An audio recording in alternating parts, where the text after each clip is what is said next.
Assalamualaikum warahmatullahi wabarakatuh. Balik lagi, kita mau bahasin materi kelas 10, include pembahasan soalnya ya. Kita udah sampai di bab usaha dan energi. Ada 4 poin yang mesti kalian pahamin dan jadikan titik penting atau esensi dari materi usaha energi di kelas 10 SMA ini. Ada usaha, ada hubungan asal usaha dan energi, dan ada hukum kekekalan energi mekanik, dan terakhir ngomongin daya power ya. Langsung aja kita ke poin pertama. Kita ngomongin konsep usaha, yang merupakan usaha itu adanya perpindahan yang disebabkan oleh total gaya. Jadi usaha atau nama lainnya kerja atau bahasa Inggrisnya work, makanya di sini lambangnya W. Itu baru dinilai kalau misalkan ada perpindahan dari suatu gaya yang mengenai benda. Dan antara perpindahan dan gayanya harus satu sumbu ya.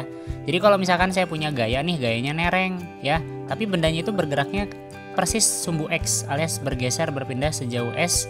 Nah, makanya si F-nya tuh nanti wajib dibikin proyeksinya dulu terhadap sumbu X. Artinya, setiap gaya yang diperhitungkan untuk dapetin usaha adalah gaya yang searah dengan perpindahannya. Maaf, gaya yang satu sumbu dengan perpindahannya. Ya, jadi makanya ini dibikin F cos dulu ya, karena diproyeksikan terhadap sumbu X.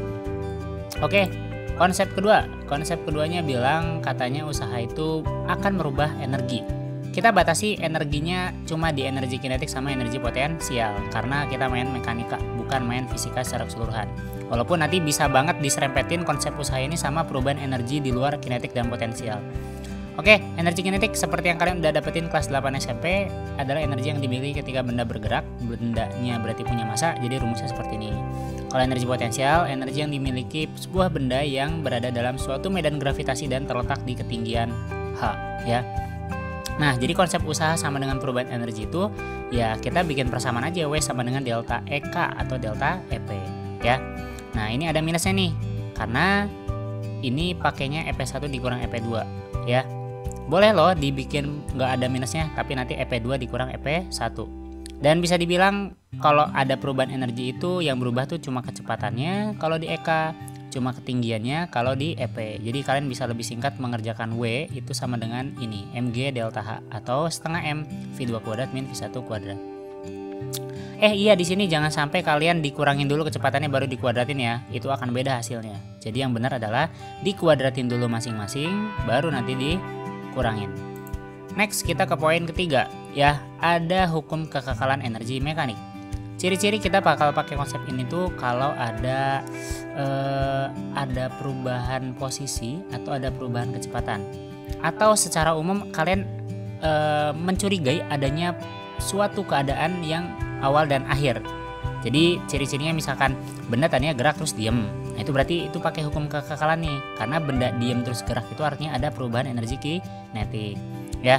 Dan dalam soal ini, dalam soal yang diselesaikan dengan konsep hukum kekekalan, itu biasanya tidak ada data yang merujuk kepada gaya atau usaha. Jadi ini cuma mainan EP sama EK doang ya. Dan ini kekal karena tidak ada energi lain selain EP dan EK. Jadi kalau nanti ada kalor, ada energi yang lain ikut campur, itu niscaya nggak akan bisa pakai rumus ini ya. Jadi biasanya clue-nya adalah soal ini teh ada keadaan awal akhir, atau ada 2 data tentang kecepatan, atau 2 data tentang ketinggian atau posisi ya. Oke, nanti kita lihat kayak apa sih identifikasi soal jenis 1, jenis 2 atau jenis 3 ya.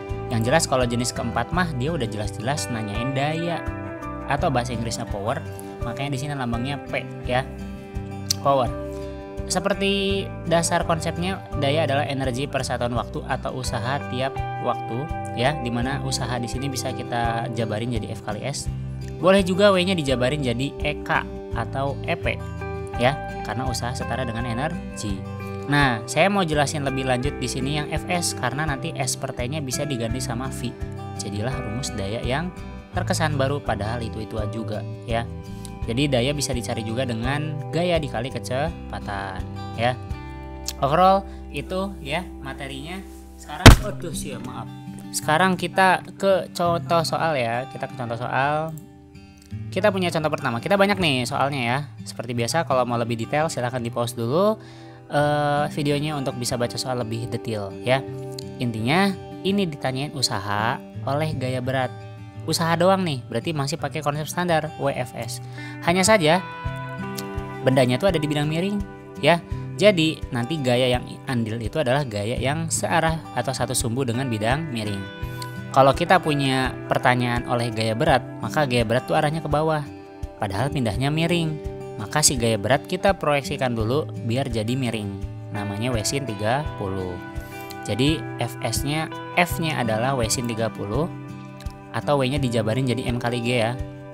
Dan S-nya itu senilai 3 meter katanya. Ya, dapat 294 Joule karena ini minta percepatannya 9,8. Jadi kalau dia request 9,8 ya turutin aja maunya, walaupun nanti lebih keriting angka hasilnya. Next, nomor 2. Kita punya soal yang sama, intinya masih nanyain usaha ya. Jadi nanti dia minta minta usaha oleh gaya gravitasi lagi ya. Tapi FYI deh, kita ingat-ingat usaha itu apa? F kali S, dimana S adalah perpindahan. Nah kalau di sini ditanya usahanya itu dari ditembakkan sampai jatuh ke tanah kembali. Artinya awalnya di sini, endingnya di sini ya. Karena dia mintanya usaha oleh gaya gravitasi, dimana gaya gravitasi itu arahnya sumbu Y ya. Gaya gravitasi itu maksudnya gaya beratnya si peluru ya. Maka dianggap dia nggak memiliki perpindahan, S-nya 0. Sekali lagi, yang ditanya adalah usaha oleh gaya gravitasi. Gaya gravitasi itu di sumbu Y itu nggak pindah, alias perpindahannya 0 karena dari tanah balik lagi ke tanah seperti kita manusia WD. Jadi di sini W-nya tuh 0, jangan protes ya. Jadi perpindahannya bukan S dalam sumbu X tapi S dalam sumbu Y. Dalam sumbu Y kan dia nggak pindah ya. Kok sumbu Y sih bang? Karena F yang diminta ada di sumbu Y, yaitu F gravitasi. Next. Oke, kita sekarang punya usaha lagi yang ditanyakan dari A to the C ya. Nah sekarang kelihatan nih kita punya pertanyaan usaha tapi disinggung ketinggian. Maka kita bisa pakai konsep usaha sama dengan perubahan energi potensial karena berubah ketinggiannya dari 5 jadi 2 karena ditanya dari A ke C. Jadi kita tinggal kurangin aja FA min EPC. Aduh ada semut. Terus HA min HC aja dong, dikurangin baru dikali MG ya. Jadi segitu jawabannya 15 Joule ya. Saya pakai 15 Joule ya. Oke, lanjut. Nomor 4. Dia masih minta usaha tapi sekarang hubungnya dengan energi kinetik. Jadi sekarang kita tulis dulu data-datanya karena ini kayaknya berkaitan dengan GLBB karena ada percepatan ya. Secara konsep to the point, W itu tinggal delta EK aja. EK2 kurangin EK1. Tapi kan mula-mulanya diam, jadi EK1-nya 0. Tapi EK2 kita nggak punya nilai EK-nya dan juga nggak punya kecepatannya. Maka kita cari dulu kecepatan akhir saat sudah 2 detik. Pakai GLBB VT V0 plus AT. V0-nya 0 karena mula-mula diam. A-nya 3 Hyuxia. A-nya 3 ya, A-nya 3 nih. Ini A4 ini tipe ya, maaf ya. Terlalu visioner saya habis 34 gitu. Tapi A-nya udah bener di sini 3 ya. 3 dikali 2 itu dari 2 detik. Jadi kecepatannya masukin 6. Dapat jawaban usahanya 72 Joule ya. Aman. Next, nomor 5. Oke, sekarang kita punya pertanyaan. Dia minta koefisien gesek kinetisnya berapa gitu ya. Oke, karena kita ada ngadepin soal ini di bab usaha energi ya, berarti pakai konsep usaha energi ya nggak? Oke, ada kata-kata berhenti, tadinya gerak, berarti ada delta EK dong. Harus sadarnya seperti itu. Dan ketika ada pertanyaan koefisien gesek, maka koefisien gesek itu adanya di gaya gesek. Gaya gesek itu berarti mainan gaya gesek. Ya, berarti pakai konsep W sama dengan delta EK. Kok nggak pakai hukum kekekalan bang? Karena ini ada awal ada akhir, awalnya bergerak akhirnya berhenti. Nah, kenapa nggak pakai itu? Karena di sini masih nyinggung gayanya gaya gesek dan pertanyaan juga gaya gesek. Koefisien gesek. Jadi kita pakainya W sama dengan delta EK, bukan pakai hukum kekekalan. Lagian dia nggak ngomongin ketinggian sama sekali, berarti nggak akan ada hubungan dengan EP. Jadi nggak akan main ke hukum kekekalan. Oke fix, kita jabarin F-nya yang merupakan mu kali N. Gesekan itu nilainya negatif ya, sehingga nanti negatifnya bisa pur ya. Dan jaraknya itu ini udah ada 10 pindahnya. G normalnya berarti bisa dicoret ya bisa dicoret M-nya sama yang ini nih. Karena G normal kan M kali G, maka M-nya kita coret, jadi mu-nya tinggal V1 kuadrat per 2GS. Angkanya ada semua, V-nya 10, G-nya 10, dan S-nya 10. Jawabannya adalah segitu. Berapa? Ya dihitung aja ya. 100 dibagi 200, 0,5. Lanjut. Kita sekarang punya pertanyaan, berapa energi? Energi itu sejenis bebek kecil ya. Oh, meri itu meri. Ya. Energi kinetik balok sampai di dasar bidang miring. Nah, nih bidang miring itu pasti punya ketinggian. Ujug-ujug dia energi kinetik. Ini ciri-ciri hukum kekekalan. Ada awal, ada akhir. Yang namanya meluncur kan berarti awalnya di atas, terus endingnya di bawah. Terus dia nanya energi kinetik, tapi ada data yang mengindikasikan ketinggian. Pastilah kita mainan hukum kekekalan. Tapi ternyata bisa juga sih dicari pakai hukum. Bukan hukum. Oh maaf, revisi. Oke, sekarang ke nomor 6 ya. Nomor 6 ini kalau Oke, sekarang kita ke nomor 6 ya. Di nomor 6 ini kita masih punya gaya gesek alias gaya. Jadi kita belum ngomongin hukum kekekalan. Masih pakai W sama dengan delta EK ya. Dia minta EK pas di posisi akhir ya, karena di dasar bidang miring itu akhir, awalnya mah di atas ya. Oke, kita masukin aja datanya. EK satunya 0 ya. Karena kalau meluncur itu asumsi awalnya pasti dia diem ya. Jadi sekarang nanti F sin 30-nya itu maksudnya apa? F sin 30 itu ya ini nih. Ini bukan W min sin 30 ya, tapi W sin 30. Aduh, maaf, pas lagi ngedit nggak kelihatan. Jadi ini gaya yang ke bawah yaitu gaya berat yang diproyeksikan di sumbu X dikurangin dengan gaya gesek ya. Makanya ini sigma F, artinya total gaya. Oke, dia minta EK 2. Lihat seperti ini aja, kita selesaikan sebelah kiri, masukin angka, dapat jawaban dan 12 juta. Oke, kita sekarang lanjut nomor 8. Nah ini ya, dia ngasih data ketinggian, dia juga menanyakan laju. Berarti ini indikator kita harus pakai hukum kekekalan energi mekanik ya. Karena ada laju atau istilahnya pertanyaan juga bisa, terus juga disekaligusin dengan data ketinggian. Oke, ini sebenarnya awal dan akhirnya nggak masalah karena udah ada poin A sama B ya. Jadi hukum kekekalannya pokoknya di posisi A sama di posisi B. Di posisi A itu katanya laju maksimum, ketinggian maksimum ya. Berarti A itu ketinggian maksimum, pasti dia nggak punya kecepatan. Kalau nggak punya kecepatan, EK-nya 0. Tapi EP-nya EP paling gede ya, karena ketinggian maksimum. Gatel. Nah di posisi B dia kan nggak punya ketinggian, makanya EP-nya 0 ya. EKB-nya ya berarti nanti EK tertinggi atau kecepatan terbesar. Berarti yang ditanya itu VB ya. VB itu berarti tinggal akar 2GH setelah kita sikat M-nya, oper 2-nya dan akarin. Jadi HA-nya tinggal dikopas, dapat jawaban VB ya, akar 10. Lanjut. Sekarang kita juga punya pertanyaan laju balok dengan data ketinggian. Maka pakai hukum kekekalan di posisi A, di posisi B. Yang ditanya itu laju di titik B. Oh iya, jadi kalau kalian punya pertanyaan yang mirip-mirip gini lagi, boleh langsung pakai akar 2GH ya. H-nya di sini adalah delta H sebenarnya. Selisih tinggi awal ke tinggi akhir. Nih selisihnya kan 3,2. Ya. Ini dengan syarat salah satu nilainya ada yang 0 kecepatannya atau ketinggiannya. Ya. Kita punya EKA di posisi ini kan 0 karena diem awalnya. Kita juga punya posisi di sininya adalah ketinggiannya 0. Jadi kalau boleh kayak gini lagi, ketemu soal gini lagi, V-nya bisa langsung akar 2GH ya.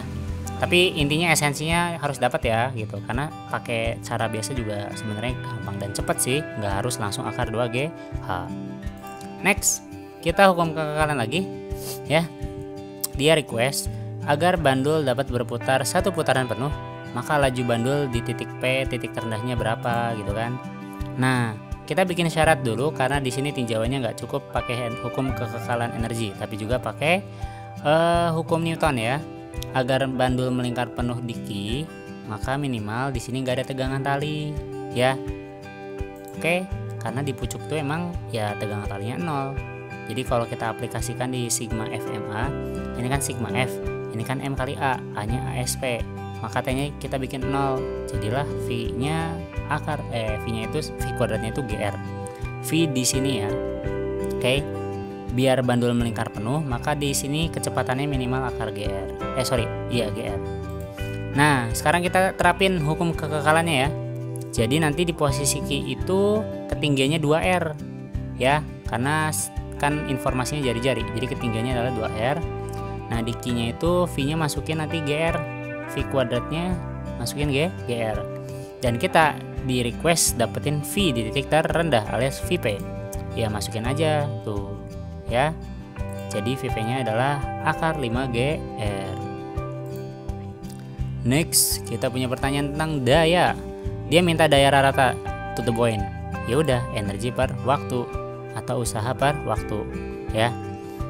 Tapi di sini ada kata-kata efisiensi 55%. Maksudnya daya yang dihasilkan itu tidak semuanya dari daya tenaga air.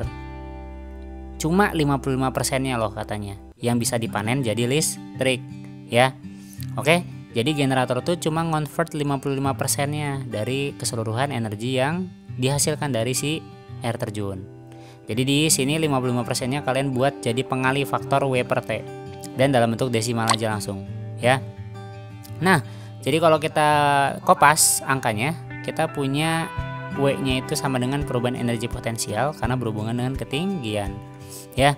Delta H-nya kita belum punya ya, baru punya ini volume. Delta H ada 20, tapi ini volume ya, kita nggak punya massa. Tapi jangan lupa massa tuh bisa bisa disubstitusi dengan rho kali V. Rho-nya air kan 1000 ya. Oke, dan V per T-nya itu nanti jadi debit ya.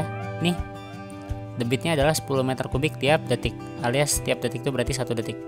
Jadi kalau udah kayak gini dikaliin aja. V per T itu katanya 10, maksudnya masih jenis air 1000, G-nya 10, delta H-nya 20, dapat jawaban segini ya. Jawabannya yang ini, yang B ya. Next terakhir, Pak, yang tadi dayanya kok soalnya susah ya? Nih sebenarnya ada juga loh daya tuh soalnya mudah. Dia minta daya, dia udah ngomongin tinggi berarti berhubungan dengan energi potensial, terus dibagi aja sama waktu dalam sekon, dapat 24 watt ya. Jadi overall soal paling gampang tentang daya karena nggak mikir-mikir ya, soalnya gitu-gitu aja. Yang jelas energi boleh digonta-ganti nih. Kalau dia ngomongin kecepatan, maka E-nya di sini EK gitu. Boleh juga E-nya itu dalam bentuk usaha alias F kali S. Oke, that's all. Terima kasih udah mau bahasin bareng-bareng. Assalamualaikum warahmatullahi wabarakatuh.